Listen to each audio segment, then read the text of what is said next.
Hello and welcome to the Class Manager tutorial. We are going to start this tutorial by doing the most basic function there is. How do you launch Class Manager?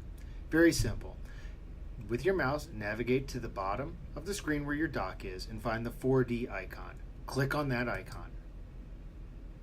Once Class Manager begins to launch, go File, Open Recent Databases, select the database that appears.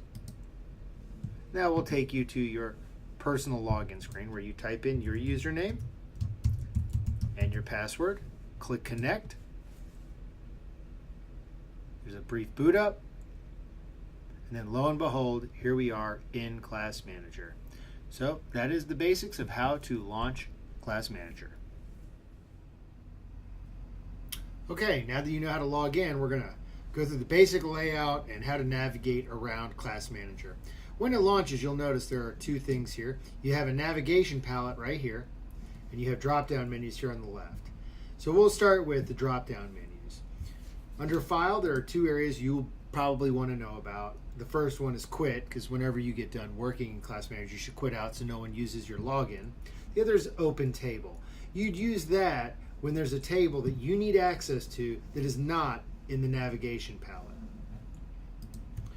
Under Edit, we have some familiar commands, same shortcuts as you might find in any other software application. Undo, cut, copy, paste, select all, basics. You're never going to need Enter. Under Select, you may use this. We have a Show All feature, Show Subset feature, and Omit Subset feature. Those can come in handy at times. If we go to Tools, you're not really going to use special functions, but the navigation palette here, you may. If for some reason you click on this X here in the navigation palette and it disappears, if you click Tools, Navigation Palette, it'll pop back up for you. You're not going to use Windows, and if you need to click Help for anything, honestly, go seek out someone who already knows how to use Class Manager, and they'll be able to help you better than this Help function here.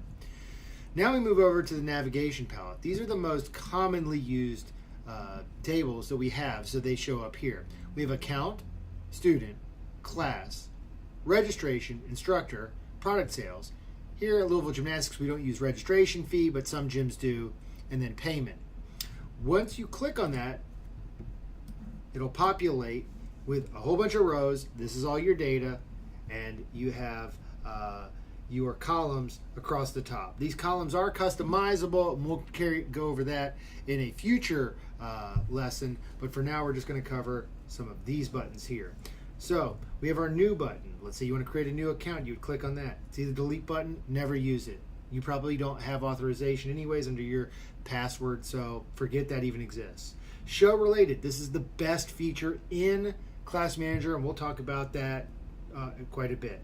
I have never ever used this function, don't know what it's for. Find, this is the second greatest feature, which allows you to query things within a relational database. Get real familiar with this. You'll never need sort, print.